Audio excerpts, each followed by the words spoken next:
I think you can all probably read a lot about Antoine, about his professional background, about his skills as an investor. You can look on the web. He spent a lot of time with the World Bank. He spent vastly more time as an investment manager, virtually 30 to 40 years. He's been successful in those domains. And you can get all of that from commonly available sources. So what I'd like to talk about for just a second in way of introduction is who he is as a person. He's an astute, quantitative type. We all know those. Fortunately, it was his laugh.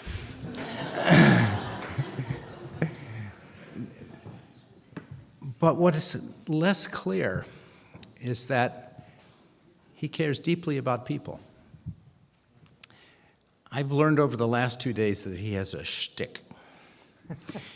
And his shtick is that as he evaluates companies, whether they're in the Cameroons or New Zealand, Southeast Asia, for possible direct investment by his fund, he does what everybody does. He looks at their financial statements, talks to the CEO, talks to the chairperson, but then he talks to the people who clean the bathrooms.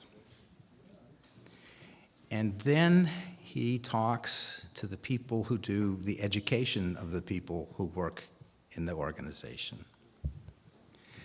And then he talks to the community leaders who provide various types of agency support to the organization. And what those statements are intended to convey is that a successful business enterprise very often is part of a larger context, a series of community resources that cross-fertilize each other. And in those kinds of settings, he's going to recommend that his clients put money in. So in the last 2 days, we've had these experiences, and he's talked to the educators, and he's checked out the cafeterias. And although I wasn't with him, I'm sure he checked out the bathrooms. I did. And that type of detail reflects his personality. So don't be undone by a Dutch accent. He's really American. And he is thoughtful and insightful. I would bet dollars to donuts he'll overdo a little bit the quant stuff, but then look at the person stuff. And at the end of the presentation, see if you can determine the correlation between bicycle riding and success. And with that, I'd like to introduce my good friend, Antoine van Agtmael.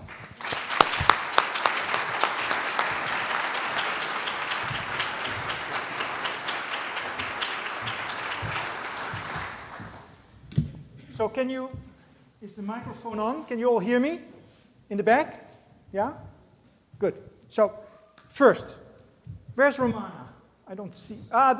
Can you stand up? Romana is the initiator of all of this. So thank you, Romana.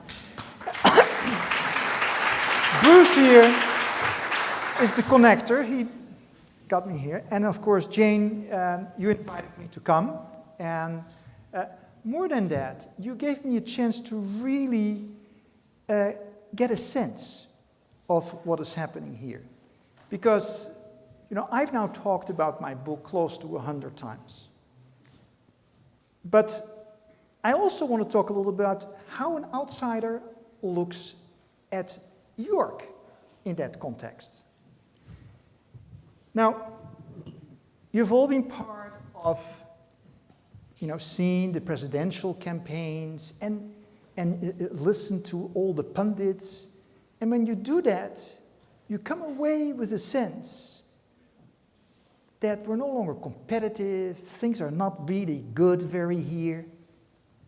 Well, let me talk about that for a minute, because things may be a little different than some people believe.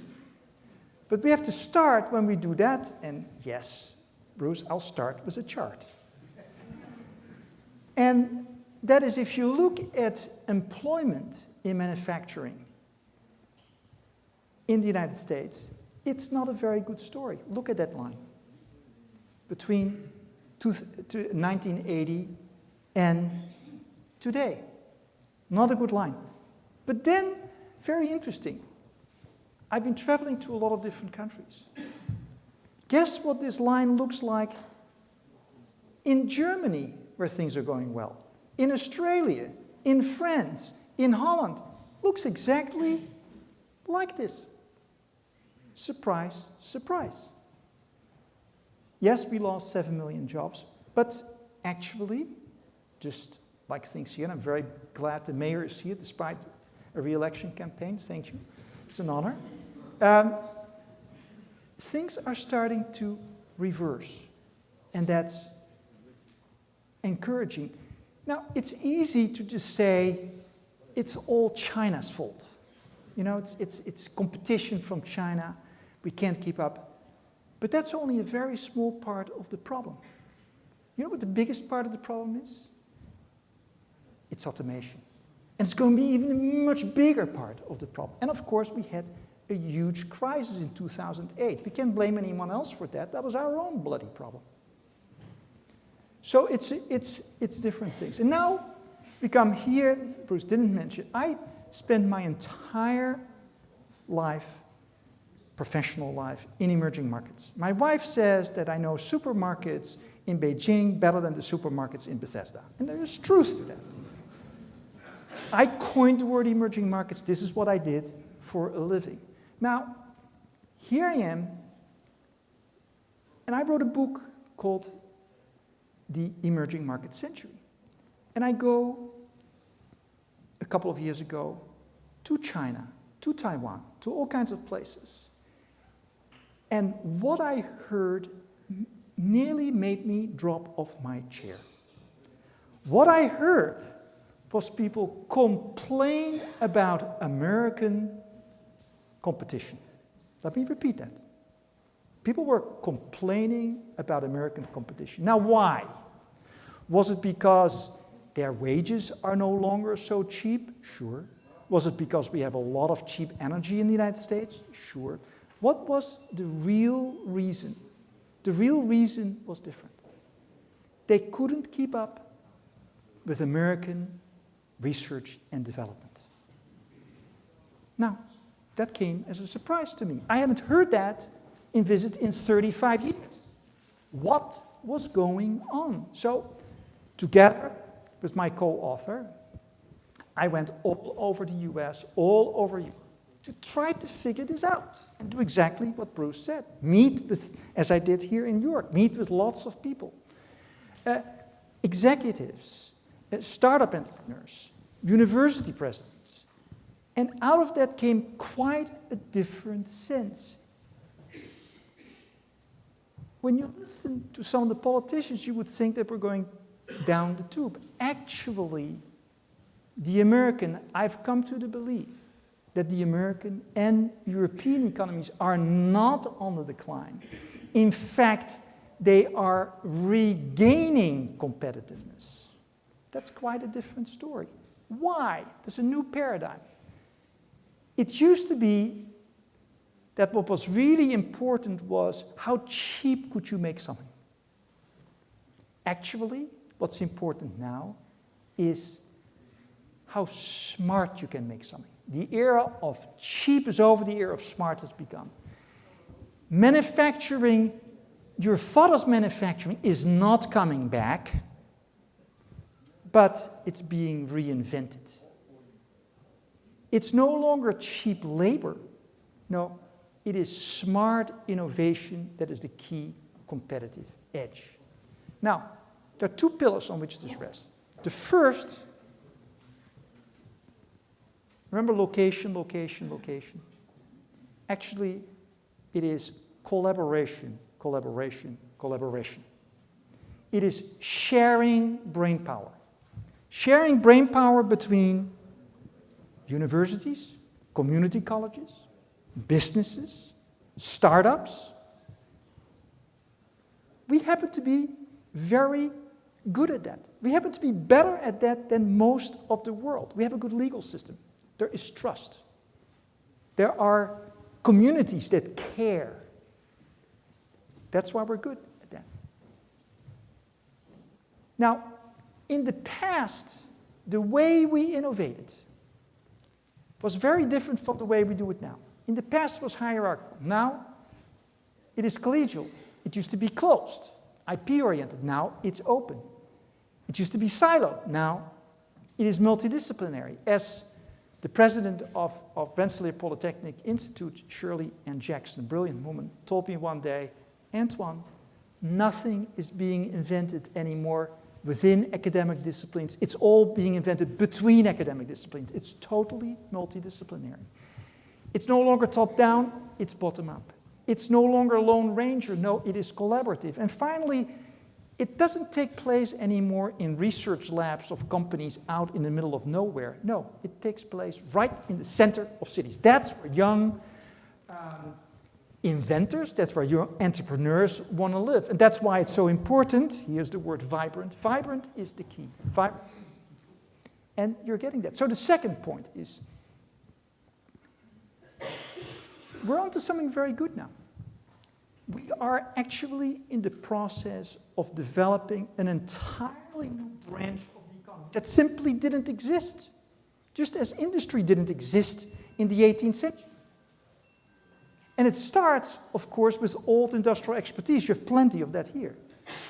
But then it's entirely new production methods. We saw that in the last couple of days, going to some of the factories. New materials, new discoveries.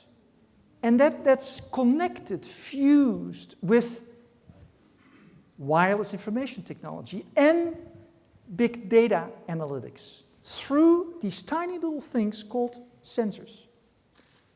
That is the future. We happen to be, particularly in this country, very, very good at this. It plays to our strength. It plays to the fact that we have great universities. And finally, it plays to the fact that we have something that not everyone has, and we sometimes forget about it, which is freedom of thinking. Inventors are kind of nutty people. They need freedom of thinking, and we have that. So, this new branch of the economy is responsible for creating smart new products. What I just showed you, for example, is the self-driving car.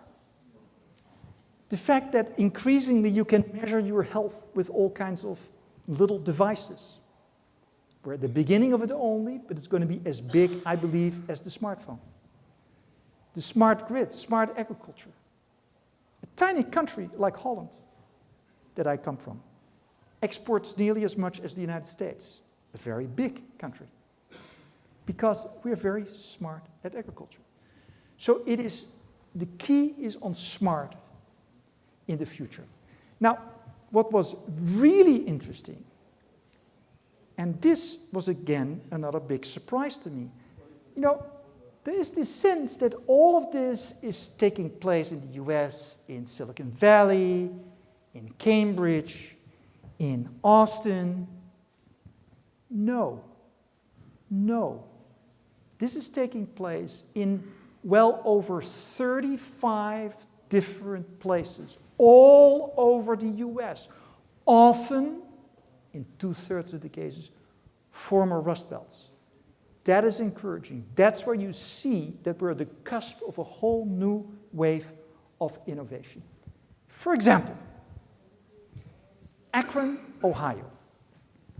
Now, when I talk about Akron, Ohio, not everybody immediately says, this is going to be one of the smartest places on earth. Well, actually, it is. Remember the 4 big tire companies? Gone. Then you had a university professor, a president, Luis Proenza, who got people together. He was a connector. He brought people together because he recognized that what they kept was research on polymers. You make tires of polymers. So now you have not only one of the greatest centers of smart materials research, but 1,100 little polymer companies in Akron, Ohio, that employ more people than the 4 big tire companies once did. That is what makes the difference. Albany, New York, Albany, New York. It's not in Taiwan or Korea where I used to go, where they're in the vanguard of semiconductors. No, it's in Albany, New York. Here you see a machine that is the first to make big wafers. This is what they make semiconductors in. The first one in the world, cost $1 billion, by the way. Nowhere in the world do you have that. That's the innovation now taking place. What? The Research Triangle in North Carolina. Here you have nearby the old Lucky Strike factory. You used to have 1,500 cigar companies in this area. Well, there they had cigarette companies. Gone. And now it is an incubator. Very vibrant incubator, thanks to, again, a connector. Portland, Oregon, lots of things happening, disappeared.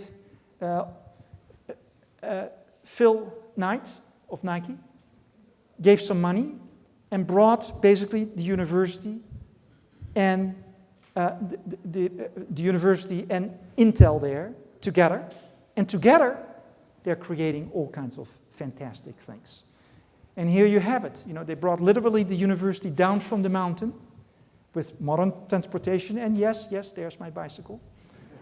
Because there is a correlation between innovation and bicycling. So the question then is, because you want to see what does this mean for us? What is it that makes a brain belt? The first is a really life-threatening situation. You just think things are really, really bad.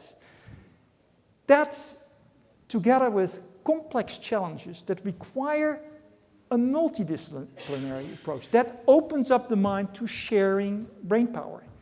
Then you need a university. You need a university that focuses and gets very good at one area of world-class research. And most importantly, you need someone or a small group of people. I call them connectors. I'm not looking at anyone in this room, but I think that I know more or less where they are. Connectors. People who bring people together, who have the vision, the drive, the Rolodex, the respectability to get people together and do something new. That is key. Of course, you need infrastructure. Again, there's that word vibrant. It's not just airports and roads. No, it is to make a place where people can live inexpensively and where it's fun to be. And I think you've come a long way here in York on that road. And of course, you need access to, you always need money, money, money. So this, by the way, is taking place not just in the United States, 15 places like that in Europe as well. So, Rustbelt cities are transforming themselves into brain belts, just when everyone had forgotten about them. And they are creating the smart new products that are the products that we need. Now, of course, everyone asks the question, what does this mean for jobs? And that's the question that was most often asked when I talked about this book. Well, let's first say that the idea of bringing back your father's jobs is a no-go. It's not going to happen. And actually, the job losses, particularly because of automation, are not going to be in manufacturing. We have only 1 million people left in all of the United States who work on factory floors. It's already very lean. We have learned how to deal with this issue. The jobs are going to be lost in services. So we shouldn't be fighting the last war. The problem is not job losses, because there are lots of new jobs being created. The problem is job mismatch. And in fact, as many of you who are actually businesses, entrepreneurs can tell you, it's a growing skills gap. We're not going to bring these jobs back. And here, actually, the president has a unique opportunity, because he likes to kind of jawbone companies. Well, he can do that and kind of get a new social contract going, where companies are asked to provide apprenticeships, which is important. Community colleges focus again on what they were really good at always, which is job training. And finally, workers commit themselves to lifelong learning and retraining. That's the new social contract that we need. Because, and this is something that people forget, half of the jobs in this new branch of the economy that I was talking about, this high-tech branch of the economy, actually are for those who have a post-secondary education. Not PhDs, not college graduates, not master's degrees, no, people with a post-secondary education. People are trained to do a job well. And what is also interesting and promising is that for each manufacturing jobs that we lost 1.7 other jobs. For each of these jobs in the new economy that we create 5 more other jobs. So the multiplier is in the right direction. Whoop, sorry. So let's look at York. Now, I'm an outsider. I'm not an expert. Being a Dutchman, I'm rather brutal in my judgment.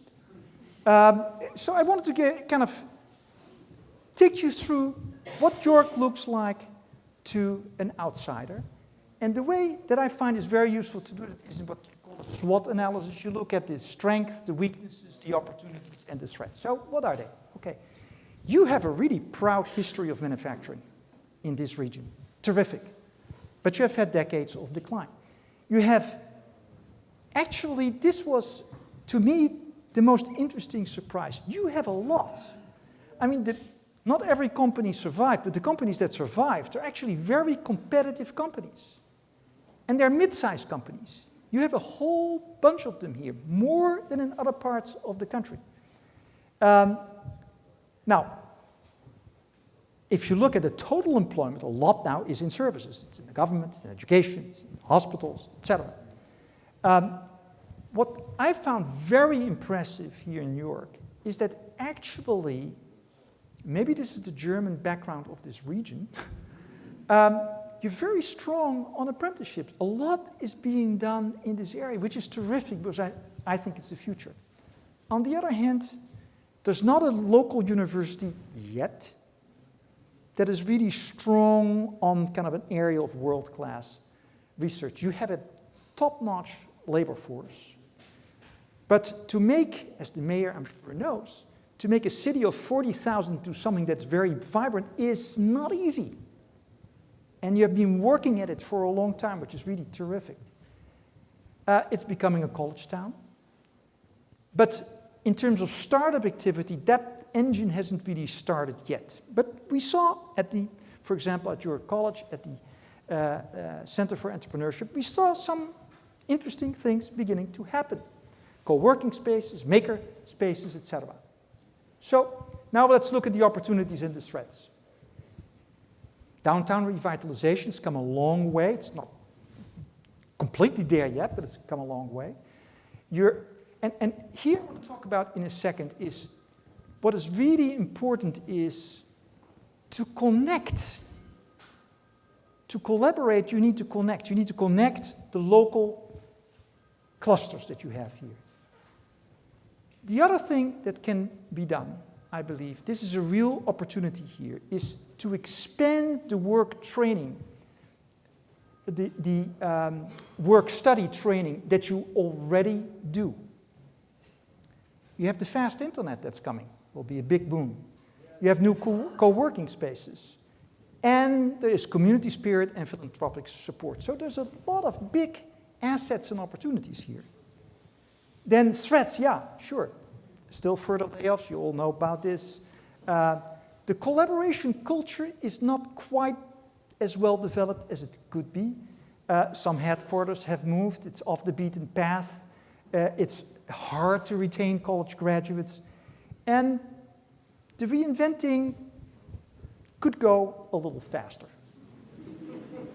So let's talk about these clusters, because it's very interesting. If you look at this, you actually have 5 distinct clusters here in the York area.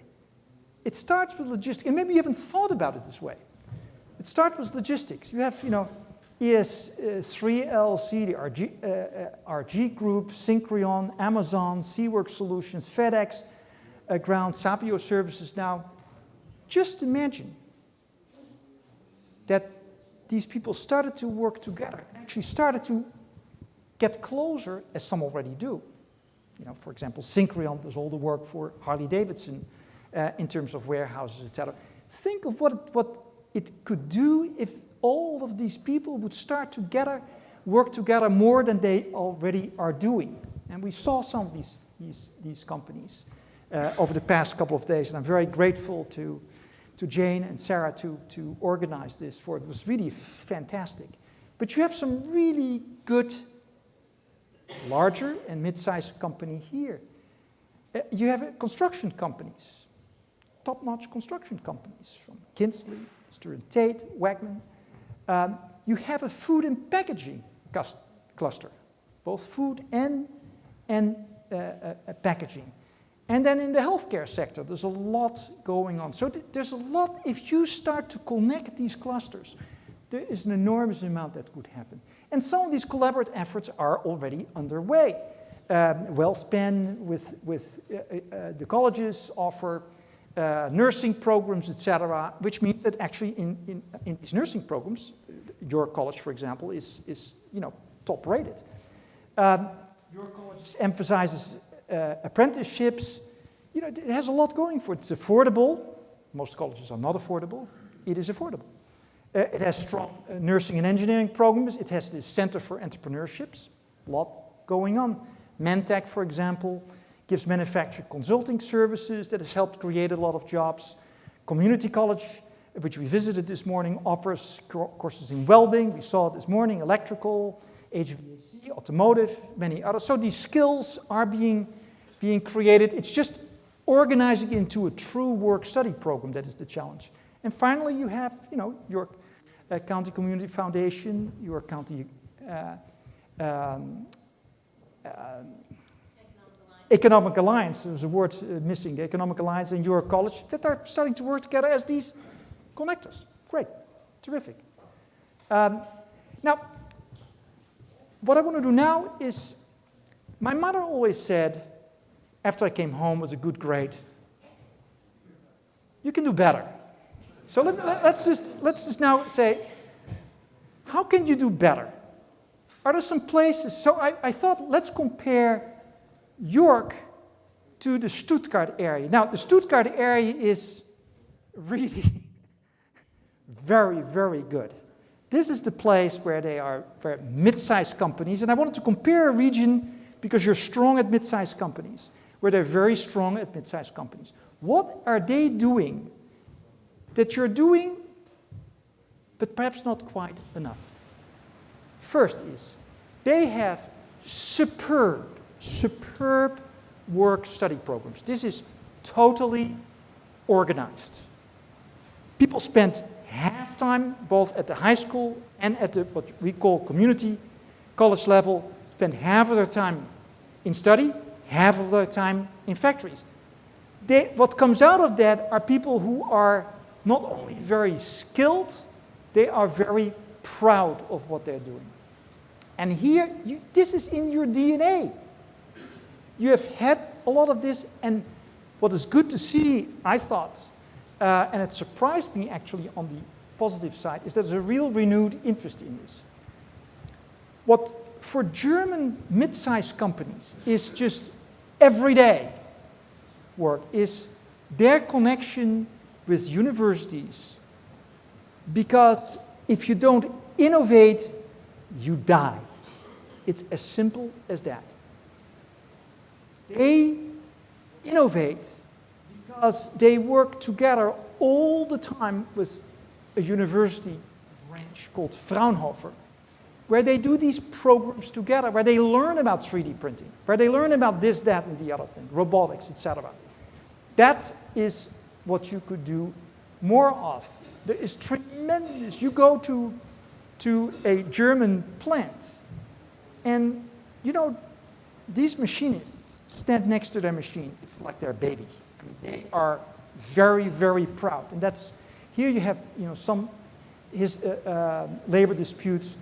And they are doing what some of the companies we learned today are doing here as well, is instead of laying people off, they actually are very flexible in downturns. They are highly competitive. And they're thriving. And you have quite a few thriving companies here as well. And this, by the way, is a country that has higher wages than the US. It has higher taxes than the US. And it has more regulation than the US. So don't tell me it can't be done with all these factors, because it can be. So here are some suggestions. Last 2 slides. Take a look, read the book if you want, but examine the success of sharing brainpower. It is really the way people innovate in the future. Suggestion, idea. Why don't you get together and have an award for collaborative innovation? Someone can shell this out. It's not people here who can do that. Leverage the collaboration of these local clusters. There's a lot that can be done there. Help startups with co-working spaces, as you're starting to do. And then just some food for thought. My last slide. Something to think about. First, how can the 3 local university and community colleges do more for both training or leading edge research? This would be really interesting. Just think of it. You have all the pieces in place. What if York could become kind of a model for the nation about how you do work study? You have mid-sized companies, you have the community colleges, you have your company. It can be done. And believe me, if you do, you attract a lot of interest, both at the national level and from foreign investors and others. How could local clusters work together? This is something that is a real challenge and I think could be done. And finally, if you want to help some of these small startups, put together a fund, a local angel fund, to help some of these startups. It would make the place a lot more vibrant even than it already is. Thank you very much.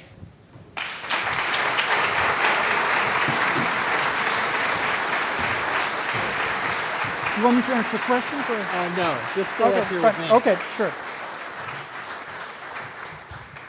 Wow, that was excellent, Antoine. Thank you so much for such an inspiring speech. And just a comment or two, the new paradigm of shared brain power and the challenge of collaboration you've given us, I think have a lot of applicability here in York, because if you look at the businesses we have, the universities we have, the government we have, and the not-for-profits, we have the caliber of leadership in those organizations that if we can connect them properly and facilitate it properly, we have unlimited potential. And we at the Community Foundation hope to play a key role as catalyst in making that happen. So Antoine, thank you so much for being so stimulating, and as a token of our appreciation and to remember your trip to York, here's a little gift from all of us. Thank you very much. Thank you.